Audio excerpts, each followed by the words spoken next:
The most important learning is people. Like, talent is everything. And from that perspective, I think it was very, very key for us to build the right culture, to build the company that people are happy working for, to make sure that we prioritize people in terms of getting the new talent in and making the existing talent happy, but prioritize at every step of the way. I think culture is super important. The way we look at talent acquisition is super important. The way we look at partying with people is super important, because every now and then people would just want something different.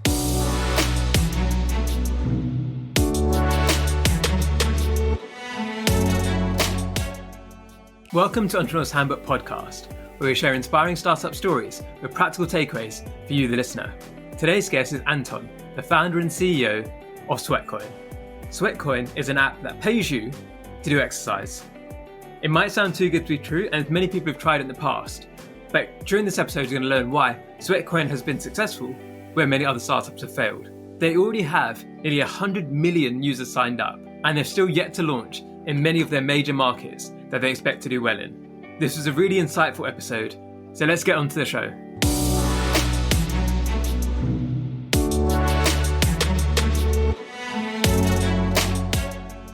Welcome to Entrepreneur's Handbook, Anton. It's a pleasure to have you here. Thank you very much for having me. It's a pleasure to be here. So Sweatcoin has been taking the world by storm, and you've got millions upon millions of users now.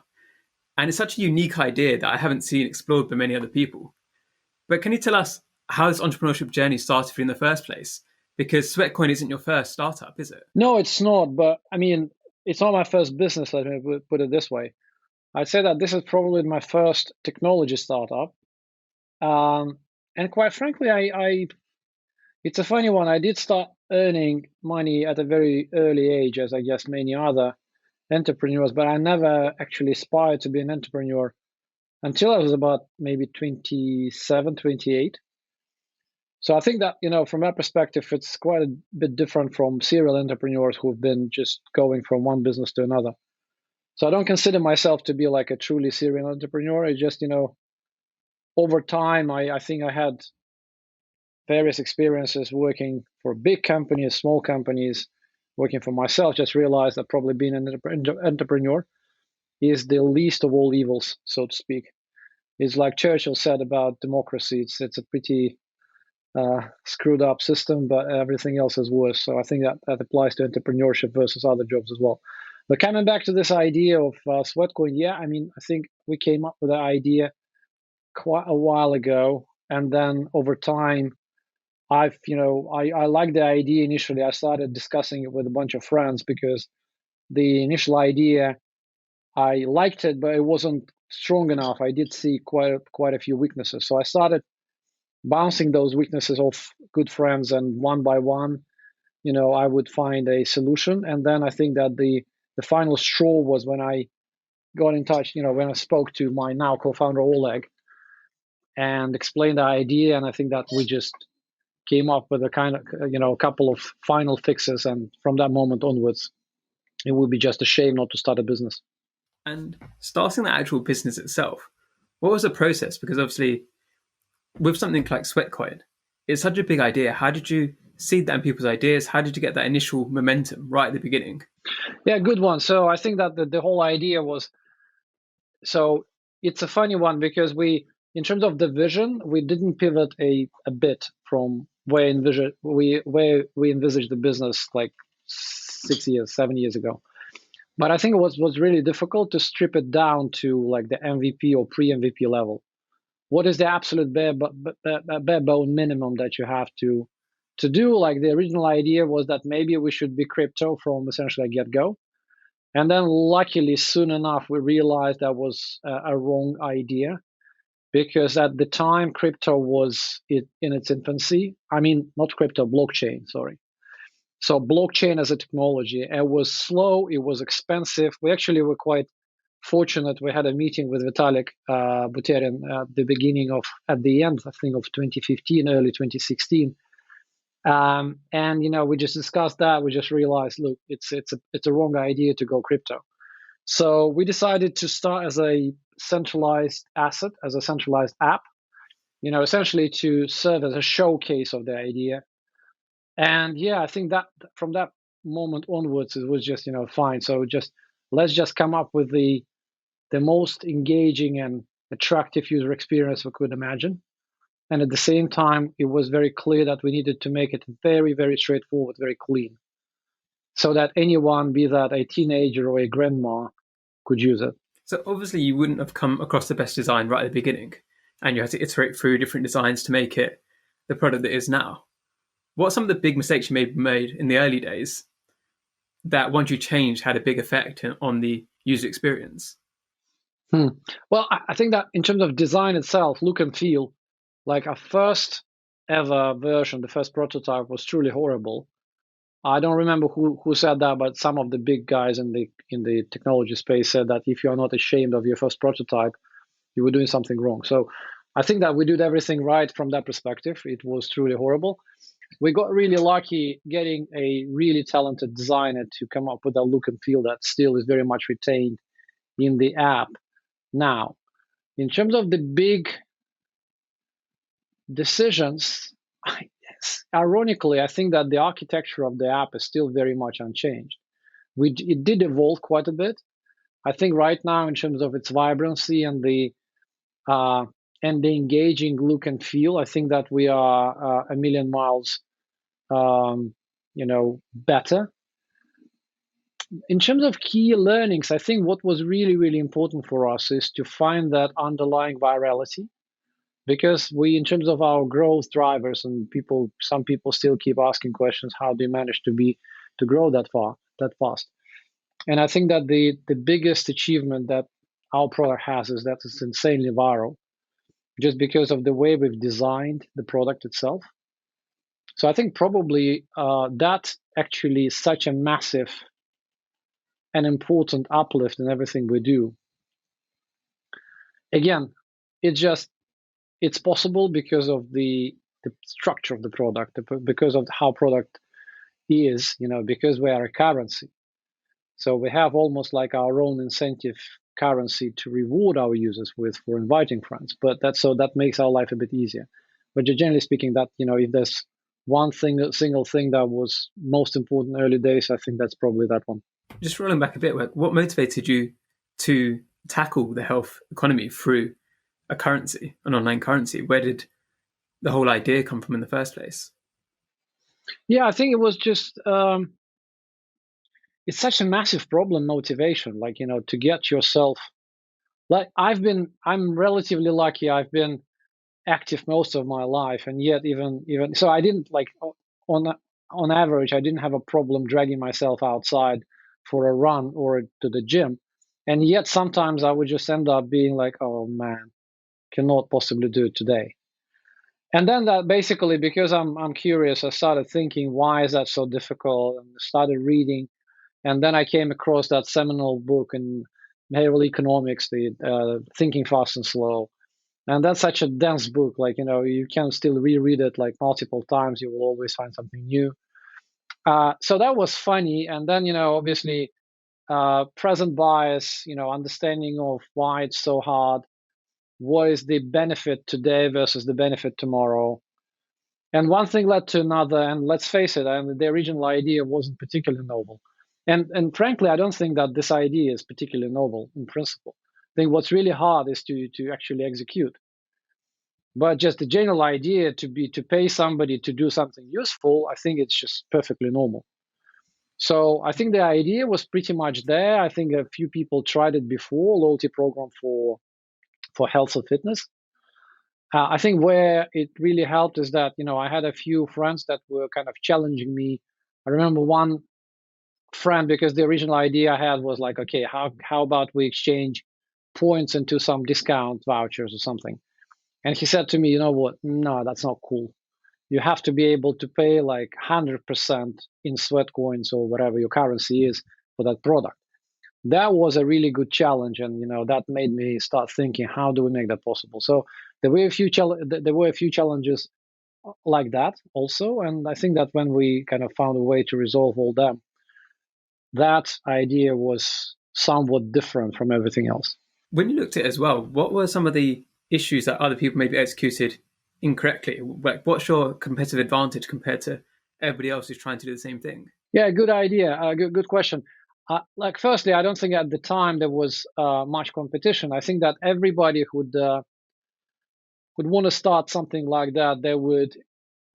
The logical question you want to ask is that where does that value come from? Who provides that value?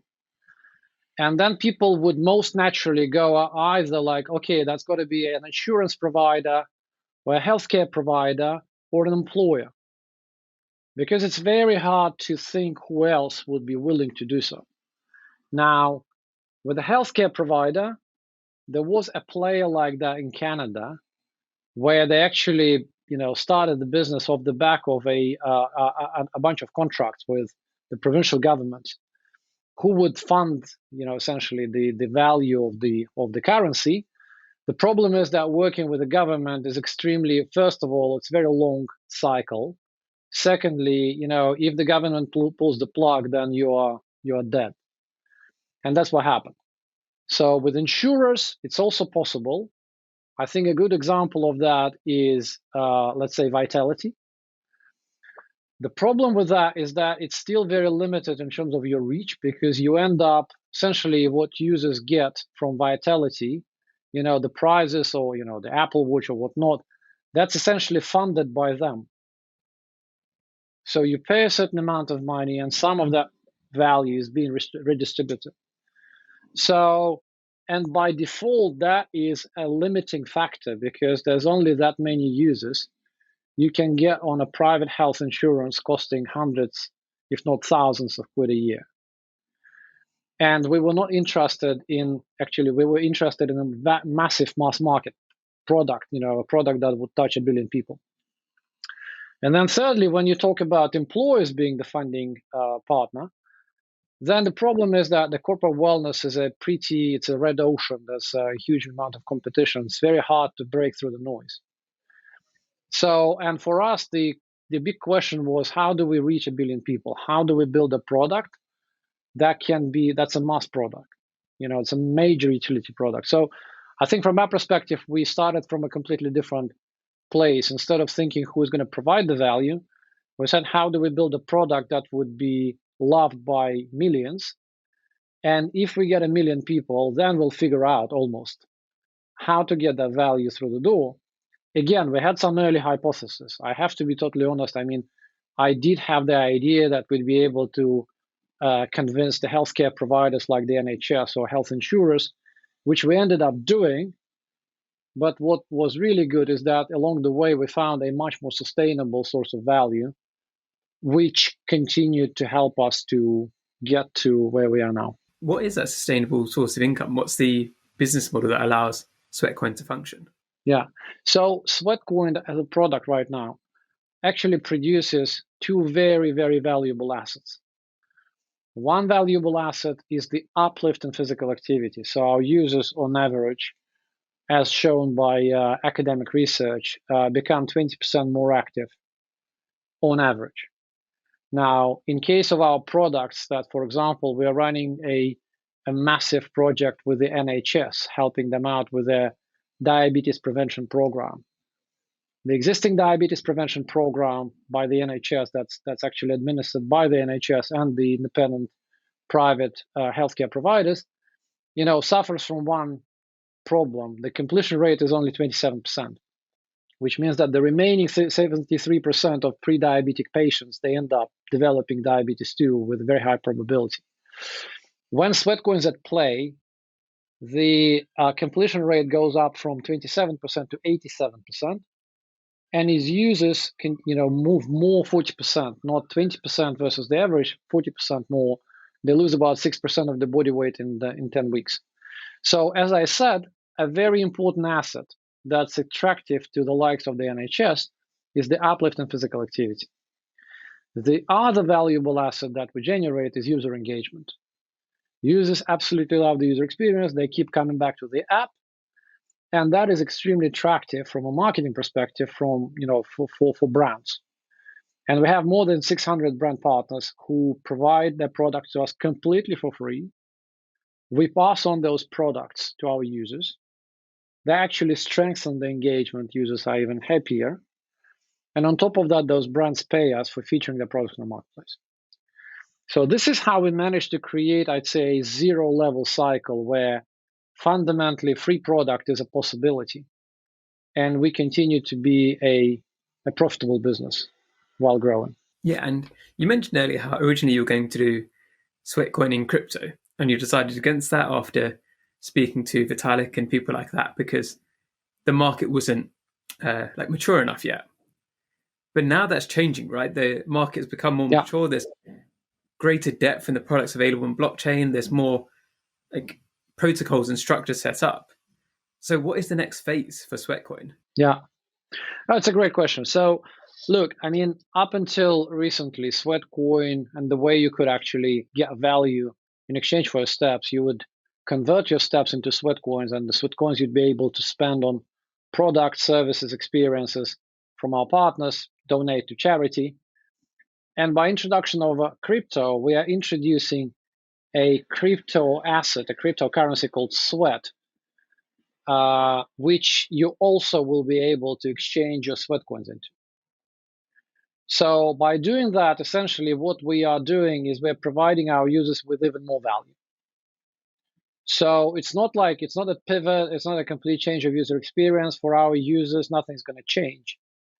There's only going to be just one extra benefit or one extra utility for Sweatcoin, because you'll be able to convert your Sweatcoins into cryptocurrency, which will be then freely traded in the on crypto exchanges.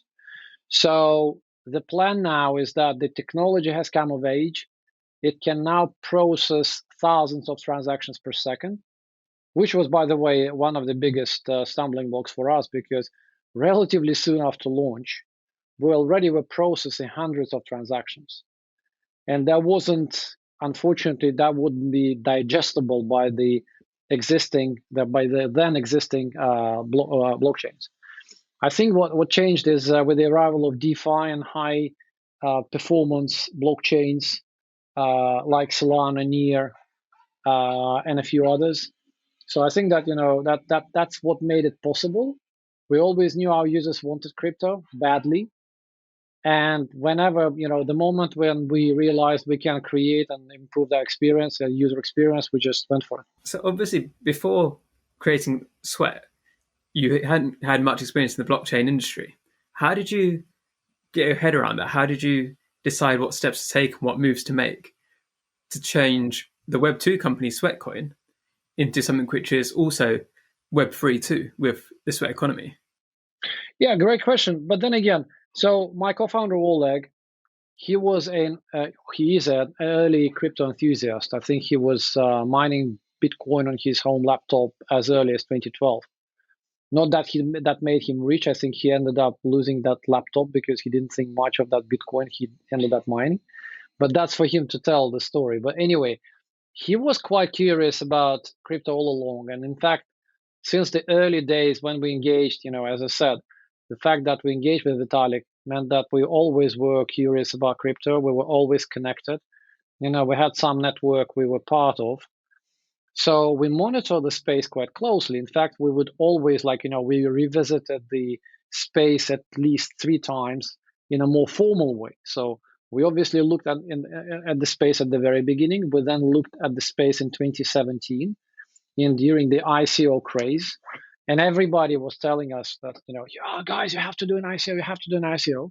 And at that stage, we already were, we already had a bunch of investors, and we did feel that it was a little bit of it was very much of a, the type of scam environment. So we didn't want to really be part of it.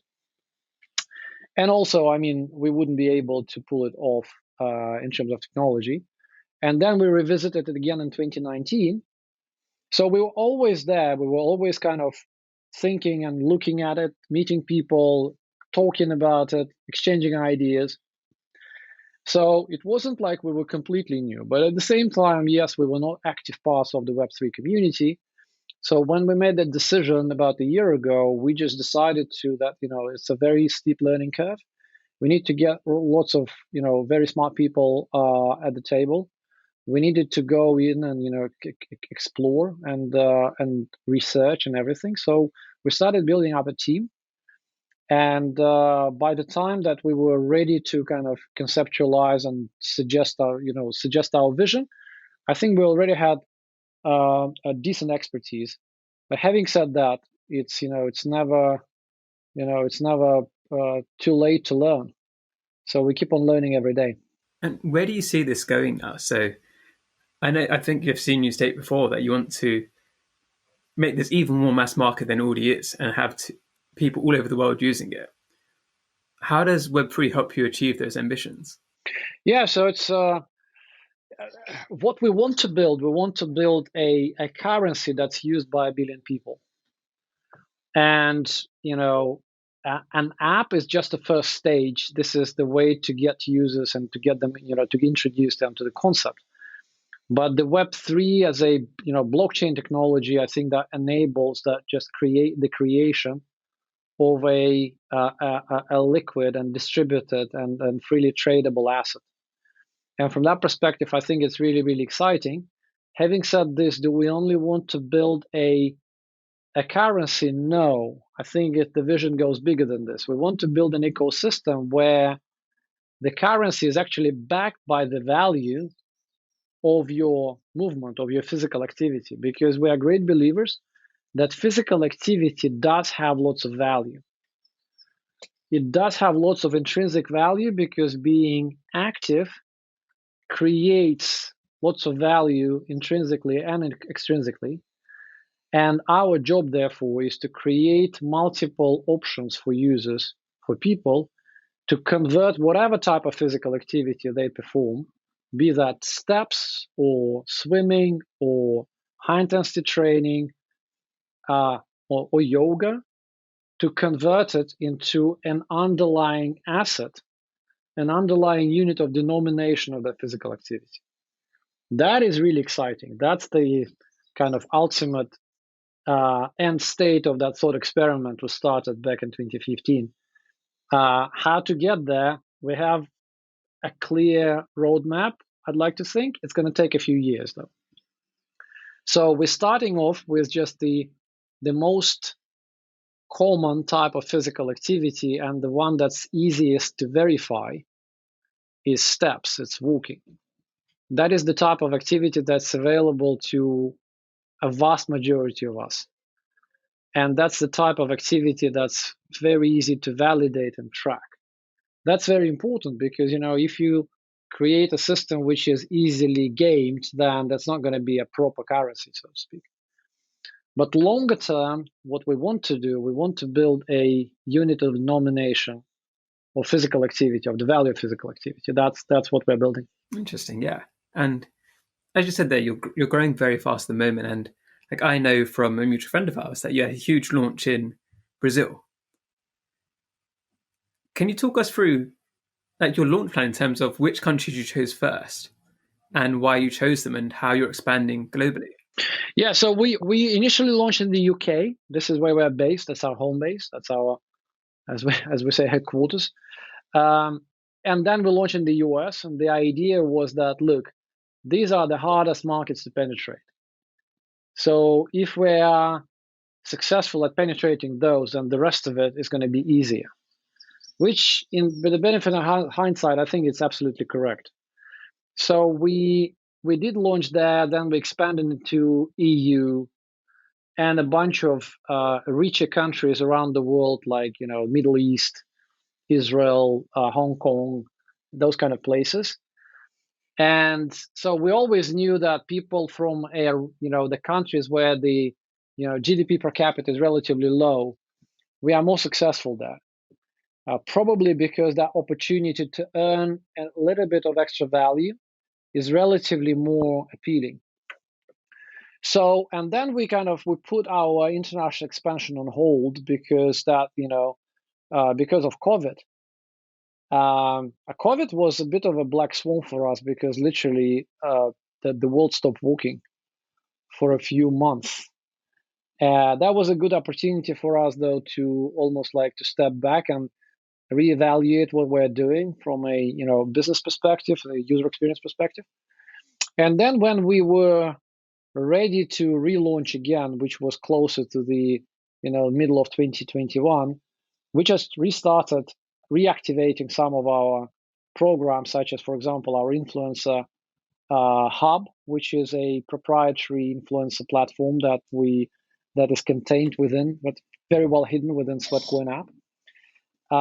And then we just planned how we're going to roll out in different geographies. And Latin America was one of them. We are not yet finished. We are about to launch in Japan, Korea. We're going to relaunch a few new features in exciting markets like Turkey and the Middle East. And then, of course, we're going to launch in India later on in the year, which is a massive, massive market. So yeah, I mean, we are still not fully global, and it's really exciting to be able to launch in new markets. For Brazil in particular, it was, I think it was it 13 seconds per user? It was something crazy in terms of how many users you were getting. Yeah, much faster, I think. So we ended up, I think, growing 2-3 million registrations every day. So I think that it makes up more than I think right now it's a few dozen users per second. Wow. So yeah. How did you enable that? What did your team do to get the information out there so that so many people could get their hands on the app or wanted to have the app as soon as you launched? Yeah, so first of all, it wasn't like we pressed the button, we launched and made us available in App Store, and just all of a sudden that the whole thing just exploded. No, it takes a little bit more than this. We had been in the Brazilian App Store for a few weeks by then. I think what is really special about what we do is that the product itself is so viral. Essentially, whenever you generate a paid acquisition, you acquire a user. That user invites a bunch of further friends. And because that creates a bit of a spike, we go up in the App Store and Google Play, and then we pick up some organic traffic. And that's exactly what happened, because usually our kind of first step is we utilize our influencers, and influencers really love working with us because we have a pretty unique way of actually finding them and paying them quickly and paying them fairly. That's what's very rare in terms of brands working with influencers. But we've worked on this for a good few years, and right now I think we're in a good place in terms of that understanding of how to, to benefit, how to give value to our influencer partners. And we've got lots of them. We've got lots of influencers love working with us. So we ended up having lots of influencer interest. And when we just decided to start a campaign, the guys started posting. We went viral on TikTok. Lots of other influencers wanted to join. And when that initial kind of growth happened, then that was accelerated by the viral growth. So users started inviting their users. So that turned out to be a bit of a nuclear reaction. And then, we got to the top of the App Store, not just the health and fitness category, but overall, for a few weeks, we were the biggest app in Brazil. Obviously, when you're the biggest app, you pick up lots of organic traffic. So that all kind of supported each other, and yeah, I guess also luck. I mean, that usually happens. As my growth team says, is that we can definitely say that we're going to reach a certain level, but we don't know how. We don't know when. Apologies. Because then it's all of a sudden a few things need to come together, and this is when the viral explosion happens. When you're entering a new market, how do you find the influencers? Have you got a certain technique you use or criteria you use to pick who you're going to work with? Well, there's a few different channels there. One is, actually lots of influencers come to us through our own app. So users install the app and then they start inviting friends. And when they've invited a certain number of friends, then the secret experience opens up. And this is how we, get a big chunk of our influencers. So essentially work with people who already understand the product, who really love the experience. And then all of a sudden you give them that little extra. And then the alternative, obviously, is, we keep on using the same channels as everybody else does. We just, because our value proposition to the influencer is pretty attractive, I think we just end up being reasonably successful. I can't say that I've got this, there's like magic sauce in terms of how do we acquire influencers through the traditional channels. That's interesting, because I guess a lot of the influencers who promote you are just doing it organically to begin with. They're not getting paid. They just love the app and they're sharing it with their friends.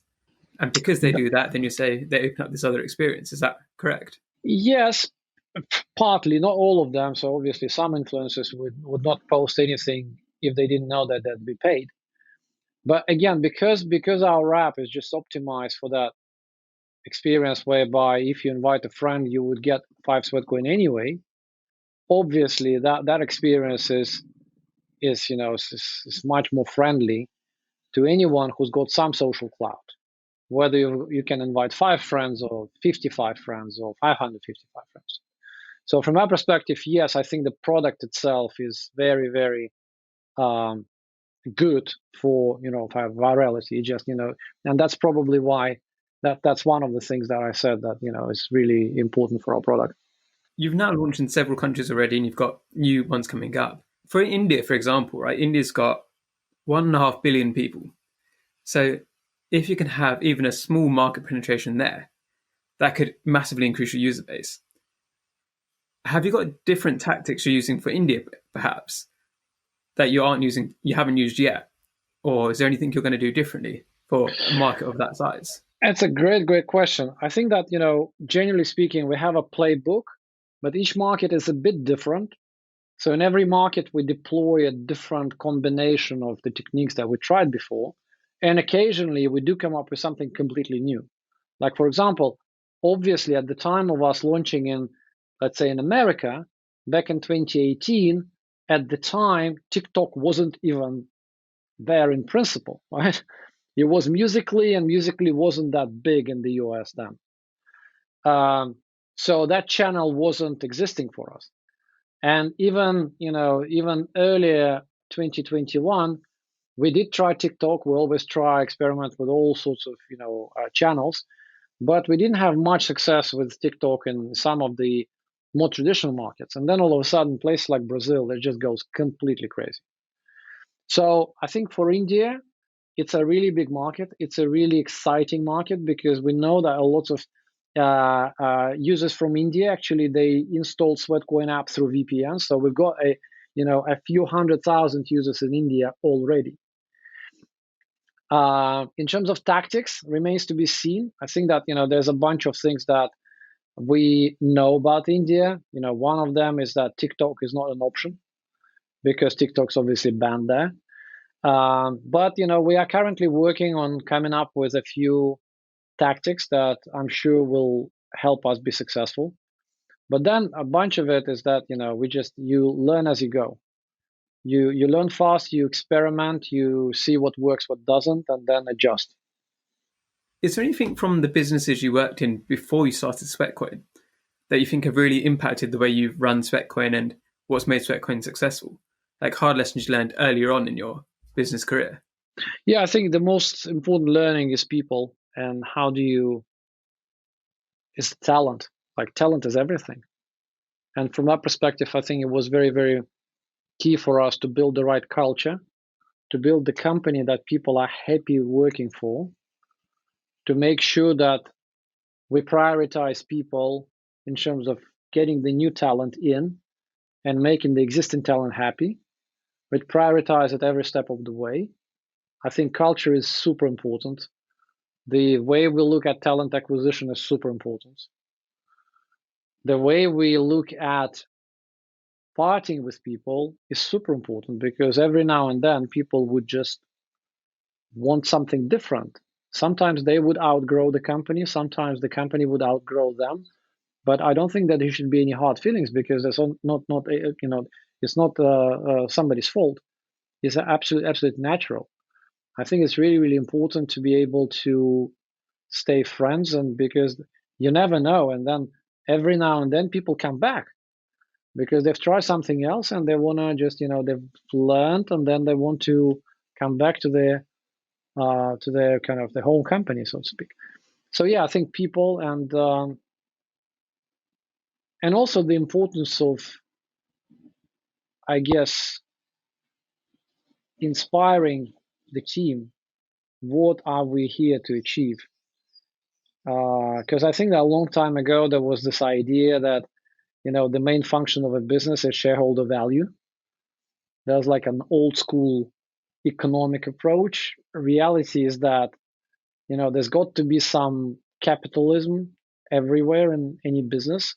But at the end of the day, it's about the purpose of existence of a company. And if the purpose is just to make money, it's much less exciting. And it's good when the money is a byproduct. Like right now, you're obviously at home and you've got a remote first culture at work and many people working remotely. How do you build that culture when you're hiring people who sometimes you might not see so often? Yeah, I don't have an answer to that. I think that you just need to communicate. I think in my experience at the work,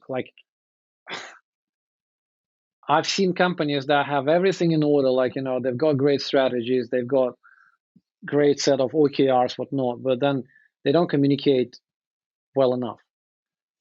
So I think you just need to continuously fill that void that exists just because we are not together. We're not stuck together. And of course, being stuck together has its drawbacks and it definitely has advantages. So I think communication is really important.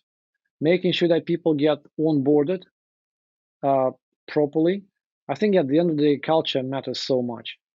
Because if your culture is inclusive, if your culture is supportive, if your culture is blame-free, then it's so much easier for people that are remote to reach out, to ask questions, to make mistakes.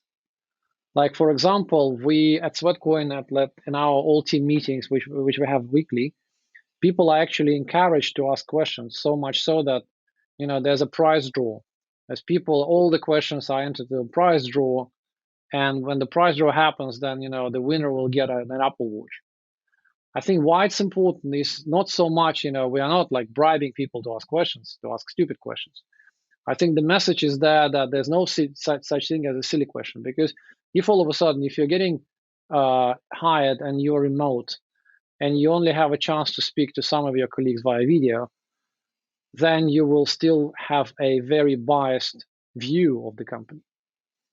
And if you're not allowed to ask a question, or if you're afraid, or if you're kind of a bit reluctant, that's terrible news for you and the company. So I think that it's important to make sure that the communication lines are as open as possible. Hand on heart, I don't think that we're doing a stellar 10 out of 10 job on this.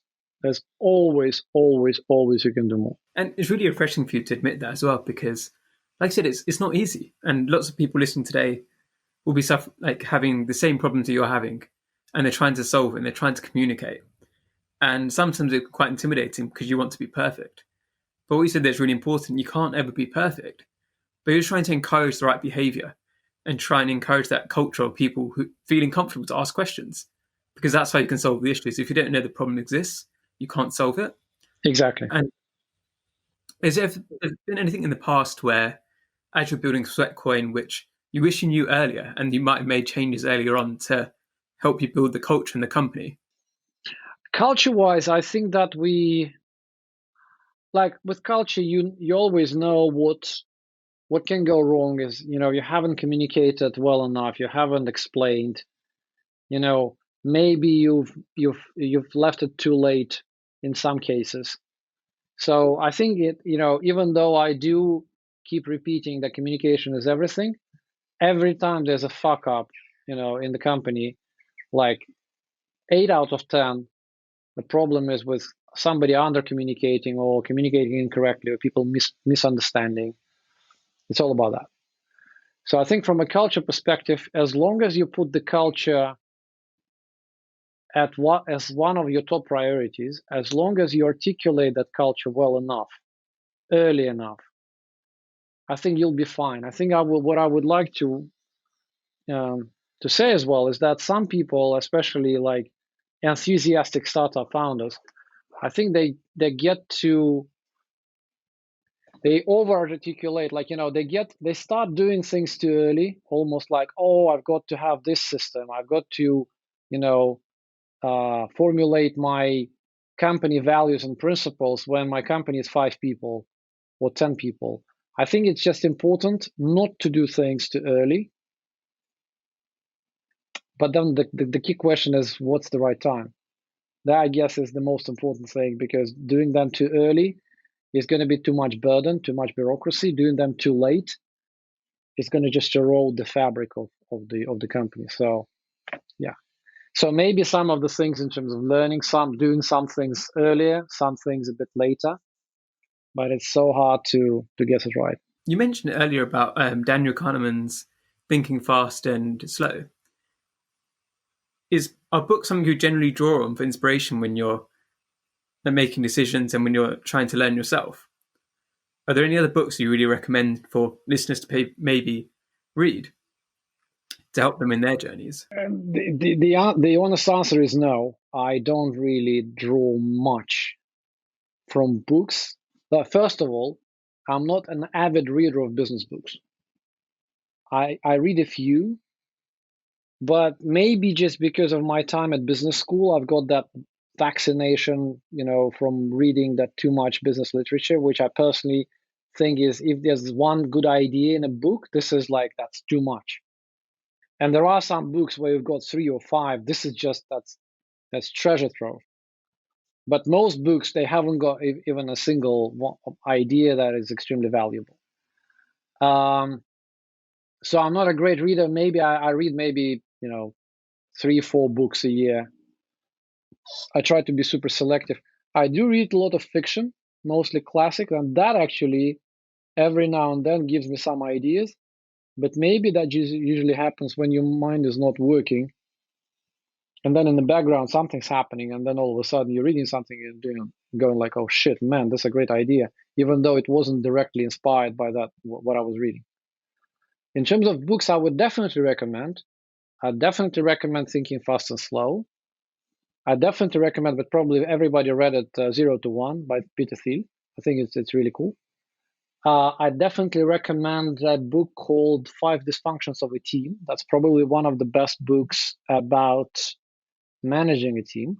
Yeah, 3 come to mind. I'll probably come up with a few. Been great to talk to you today, Anton. Where can people hear more about what you're up to and what Sweatcoin is doing as well? Oh, so we're continuing to execute on our crypto vision, the Web3. So obviously the market right now is horrendous. It's horrendous for the crypto natives and the crypto curious alike, especially to people who haven't seen the crypto winter yet, because the vast majority of traders in crypto right now, they are newbies and they have been around for maybe a year or 2. So feel for them. Obviously, a good crisis is always a welcome thing. And we are really happy that actually, yes, on the opportunistic side, maybe it's not a great time to launch, but on a strategic side, we're in it for a long haul. We don't want to be in a position where the biggest drivers of success of Sweat are speculators. The biggest driver of the Sweat success is the fact that there's lots of value coming from people being active, and we as a business manage to extract that value from the economy and put it back into the ecosystem. So I think from my perspective, that's what we're doing right now. Lots of exciting things to come on the Web3. So watch the space. Sweat is about to be launched. A few more weeks, months remaining. And then, yes, it's just continuing to build on that vision. Sweat will be the blood, the blood system of the economy, the Sweat economy. And then we'll be continuing to focus on movement validators, the apps that validate different types of movements. Sweatcoin is the first one of them. So yeah, there's lots of exciting things to be looking forward to. If people want to find out more, where should they go and look? Oh, there's websites, Sweatcoin, Sweat Economy. Just Google, and yeah, it's probably the best way. Also, we have, I think, more than 500,000 followers on Instagram. Sweat Economy account has almost 200,000 followers on Twitter, and we even have more than 200,000 followers on TikTok, which is go figure. So yeah, check out our web, social media. There'll be more information about us. Perfect. Thank you so much for coming on. Thank you so much, Amandeep, and everybody at Entrepreneur's Handbook. Thank you, guys, and thank you, everyone. Enjoy.